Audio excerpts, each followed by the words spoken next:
നമ്മുടെ training session 11 മണിക്ക് തന്നെ ആരംഭിക്കേണ്ടതാണ്. ആദ്യം ഗുരുദേവ വിരചിതമായ ദൈവദശകം. ദൈവമേ കാത്തുകൊള്ളുക, കൈവിടാതെ ഞങ്ങളെ, നാവികൻ നീ ഭവാബ്ധിക്ക് ഒരാവിവൻ തോണി നിൻ പദം. ഒന്നൊന്നായി എണ്ണി എണ്ണി തൊട്ടെണ്ണും പൊരുളൊടുങ്ങിയാൽ നിന്നിടും തൃക്കുപോൽ ഉള്ളം നിന്നിൽ അസ്പന്ദമാകണം. അന്നവസ്ത്രാദി മുട്ടാതെ തന്നു രക്ഷിച്ചു ഞങ്ങളെ, ധന്യരാക്കുന്ന നീ ഒന്നു തന്നെ ഞങ്ങൾക്കു തമ്പുരാൻ. ആഴിയും തിരയും കാറ്റും ആഴവും പോലെ ഞങ്ങളും മായയും നിൻ മഹിമയും നീയും എന്നുള്ളിലാകണം. നീയല്ലോ സൃഷ്ടിയും സ്രഷ്ടാവായതും സൃഷ്ടിജാലവും, നീയല്ലോ ദൈവമേ സൃഷ്ടിക്കുള്ള സാമഗ്രിയായതും. നീയല്ലോ മായയും മായാവിയും മായാവിനോദനും, നീയല്ലോ മായയെ നീക്കി സായുജ്യം നൽകും ആര്യനും. നീ സത്യം ജ്ഞാനമാനന്ദം, നീ തന്നെ വർത്തമാനവും ഭൂതവും ഭാവിയും വേറല്ല, ഓതും മൊഴിയുമോർക്കൽ നീ. ഭൗതിക ജീവിതത്തിൽ 3 കാര്യങ്ങളാണ് ഗുരുദേവൻ പറഞ്ഞത്. അത് വിദ്യ കൊണ്ട് സ്വതന്ത്രരാവുക, വ്യവസായം കൊണ്ട് അഭിവൃദ്ധിപ്പെടുക, സംഘടിച്ച് ശക്തരാവുക. അത്തരത്തിൽ സംഘടിച്ച് ശക്തരായി ഗുരുദേവന്റെ ആപ്തവാക്യങ്ങളും ആശയങ്ങളും എല്ലാം ഇടനെഞ്ചിലേറ്റി പ്രവർത്തിച്ചുകൊണ്ടിരിക്കുന്ന സംഘടനയായ ശിവഗിരി സംരക്ഷണ സംഘത്തിന്റെ വിദ്യ കൊണ്ട് പ്രബുദ്ധരാവുക എന്നുള്ള ആ ചുവടുവെപ്പിൽ ചെറിയ ചെറിയ ഇതുപോലത്തെ ട്രെയിനിങ് സെഷൻ മുതൽ വലിയ വിദ്യാഭ്യാസ സ്ഥാപനങ്ങൾ വരെ സ്ഥാപിച്ച് നമ്മുടെ കുട്ടികളെയൊക്കെ ഏത് ജോലിക്കും പ്രാപ്തരാക്കുന്ന, നമ്മുടെ നാട്ടിൽ തന്നെ അവർക്ക് തൊഴിലവസരങ്ങൾ സൃഷ്ടിക്കത്തക്ക രീതിയിൽ അവരെ ഏറ്റവും നല്ല പേഴ്സണലായി വളർത്തിയെടുക്കുന്നതിനുള്ള ഒരു സംരംഭത്തിന്റെ തുടക്കമാണ്. ഇതൊരു യാതൊരു കാട്ടുതീക്കും ഒരു ചെറിയ തീപ്പൊരിയായിരിക്കും നിദാനമായിട്ട് വരുന്നത്. ഈ ട്രെയിനിങ് സെഷൻ എല്ലാവർക്കും അത്യധികം ഉപകാരപ്പെടും എന്ന് എനിക്ക് ഉറപ്പാണ്. ഇന്ന് ഇവിടെ രാവിലെ സന്നിഹിതരായിരിക്കുന്നവരായിരിക്കില്ല ഇന്ന് പുറത്തേക്ക് പോകുന്നത്. അവർ അത്യധികം കാര്യങ്ങളിൽ, നമുക്ക് വേണ്ടപ്പെട്ട കാര്യങ്ങളിൽ നമുക്ക് അറിവ് നേടിക്കൊണ്ട് തന്നെയാകും എന്നെനിക്ക് ഉറപ്പുണ്ട്. നമ്മളൊരു യാത്ര പുറപ്പെടുമ്പോൾ പോകേണ്ട സ്ഥലം എങ്ങോട്ടാണ്, അല്ലെങ്കിൽ കൃത്യമായിട്ട് എവിടെ എത്തിച്ചേരണം എന്ന് നമ്മളിപ്പോൾ ഗൂഗിൾ മാപ്പ് വഴി വളരെ എഫിഷ്യൻ്റായിട്ട് നമ്മൾ ട്രാവൽ ചെയ്യാറുണ്ട്. നമുക്കൊരു ജേർണി മാനേജ്മെൻറ്റ് പ്ലാൻ ഉണ്ട്. നമ്മുടെ ലൈഫിൻ്റെ ജേർണി പ്ലാൻ ചെയ്യാനോ കൃത്യമായിട്ട് നമുക്ക് ഡയറക്ഷൻ തരാനോ സമയം വേസ്റ്റ് ചെയ്യാതെ സക്സസ്ഫുൾ ആയിട്ടുള്ളൊരു ലൈഫിലേക്ക് ചെന്നെത്താനോ നമുക്ക് ജീവിതത്തിൽ ഒരു ഗൂഗിൾ മാപ്പും ഇന്നേ വരെ എഫിഷ്യൻ്റായിട്ട് വർക്ക് ചെയ്യുന്നത് കിട്ടിയിട്ടില്ല. അപ്പോൾ ഇതിനകത്തൊരു മെയിൻ നമ്മൾ ഒമിറ്റ് ചെയ്യപ്പെടുന്ന ഏറ്റവും വലിയൊരു ഒരു ഫീൽഡാണ് ഡിഫൻസ് എന്ന് പറയുന്നത്. അല്ലെങ്കിൽ ഇപ്പോൾ നമ്മൾ സീരിയൽ കാണുന്നവർക്കുണ്ടാവും IAS, സീരിയലുള്ള എല്ലാവരും IAS IPS. റിയൽ ലൈഫിൽ IAS IPS ഒക്കെ ആയിട്ട് ക്ലിയർ ചെയ്യുന്നത് വളരെ കുറവാണ്. നമുക്കും അതാകാം, എല്ലാവർക്കും നമുക്ക് ശ്രമിക്കാം, എല്ലാവരും അതിൽ എത്തിപ്പെടണമെന്നില്ല. പക്ഷെ ശ്രമിച്ചിട്ട് കിട്ടാതിരിക്കുന്നത് ശ്രമിക്കാതിരിക്കുന്നത് തമ്മിലുള്ള ഒരു വ്യത്യാസമാണ്.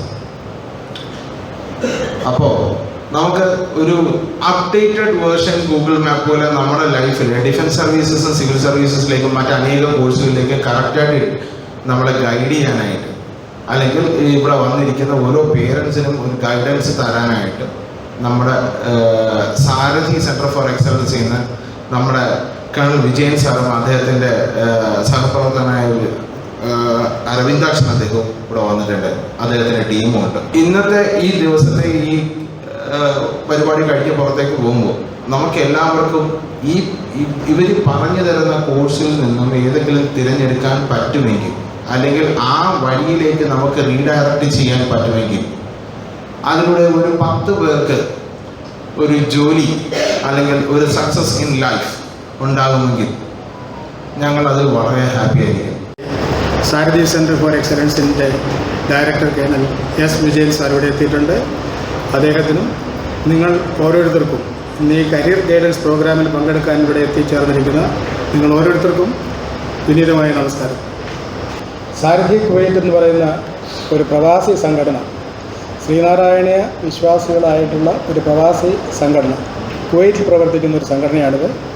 അത് കുവൈറ്റിലെ ഏറ്റവും കൂടുതൽ അംഗബലമുള്ള സംഘടനകളിൽ രണ്ടാമതായി വരുന്ന ഒരു ബൃഹത്തായ NRI സംഘടനയാണ്, പ്രവാസി മലയാളികളുടെ സംഘടനയാണ്. ഏതാണ്ട് കഴിഞ്ഞ 25 വർഷമായി അവിടെ പ്രവർത്തിച്ചുകൊണ്ടിരിക്കുന്ന ഈ സംഘടന അതിൻ്റെ സ്ഥാപിത ലക്ഷ്യങ്ങളിൽ പ്രധാനപ്പെട്ടതായ വിദ്യാഭ്യാസ പ്രവർത്തനം, അതുപോലെ ജീവകാരുണ്യ പ്രവർത്തനം, ഇതിന് കേരളത്തിൽ അതിൻ്റെ ജീവകാരുണ്യ പ്രവർത്തനങ്ങളും വിദ്യാഭ്യാസ പ്രവർത്തനങ്ങളും ഏകോപിപ്പിക്കുന്നതിന് വേണ്ടി രൂപീകരിച്ച educational and charitable trust of Sarathi Kuwait എന്ന് പറയുന്ന ട്രസ്റ്റിൻ്റെ ആദ്യത്തെ വിദ്യാഭ്യാസ സ്ഥാപനമാണ് സാരഥി സെൻറ്റർ ഫോർ എക്സലൻസ്.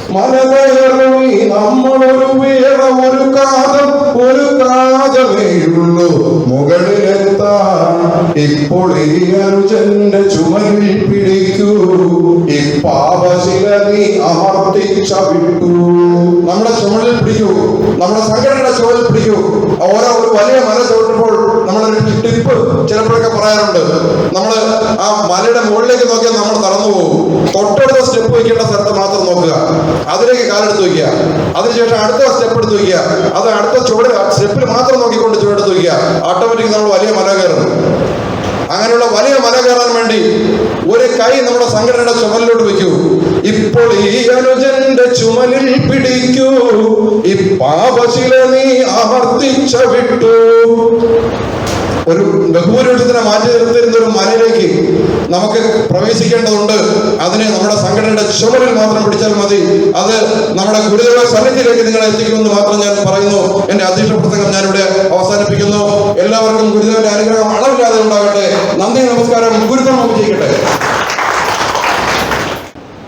വരുന്ന തലമുറകൾക്ക് ഉപകാരപ്രദമാകുന്ന രീതിയിൽ ഇങ്ങനെയുള്ള കോഴ്സുകൾ, ഇങ്ങനെയുള്ള ക്ലാസ്സുകൾ സംഘടിപ്പിച്ച് അവരുടെ ഫ്യൂച്ചർ ഡെവലപ്പ് ചെയ്യുന്നതിന് വേണ്ടി ഒരു നല്ല സംയുക്തമായ ഒരു പ്രസ്ഥാനമായിട്ട് മുന്നോട്ട് പോകുന്നു എന്നെനിക്ക് മനസ്സിലായതിൻ്റെ പേരിൽ ഞാൻ ഇതിൻ്റെ രക്ഷാധികാരി സ്ഥാനം ഏറ്റെടുത്തു. എനിക്ക് വളരെ സന്തോഷമുണ്ട്. ഞാൻ ഇവിടെ വന്ന് ഇതെല്ലാം കണ്ടപ്പോൾ കേട്ടപ്പോൾ എനിക്ക് അഭിമാനം തോന്നുന്നു ഈ പ്രസ്ഥാനത്തിൻ്റെ രക്ഷാധികാരി സ്ഥാനത്ത് ഇരിക്കുന്നത്.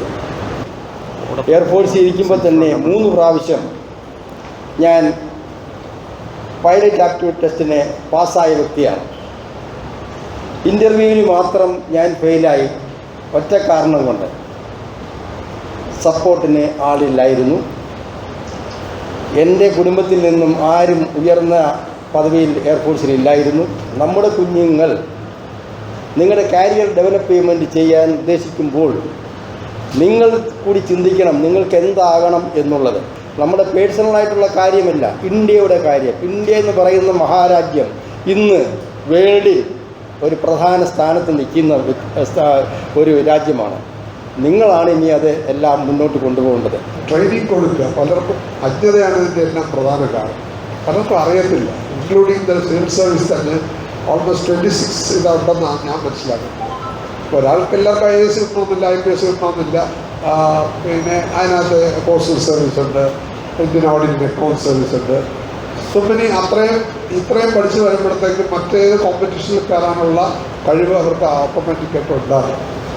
അത് ഉണ്ടാക്കിയെടുക്കുന്നതിനൊരു ബേസ് വേണം. IT സെക്ടർ മറ്റും നമ്മൾ കണ്ടിട്ടുള്ളതല്ല. അപ്പോൾ അതിൻ്റെ വികസനം വരുന്നു, IT പാർക്സ് വരുന്നു. ഇതിൽ ഏതിലാണ് ഒരാൾ സ്യൂട്ടഡ് എന്നുള്ളത് നോക്കിയിട്ട് അയാൾക്ക് വളർന്നു വരാനുള്ള സാഹചര്യം ഒരുക്കുക. അത് ഇങ്ങനെയുള്ള സംഘടനകൾ വഴി നടക്കുമെന്നാണ് എൻ്റെ വിശ്വാസം.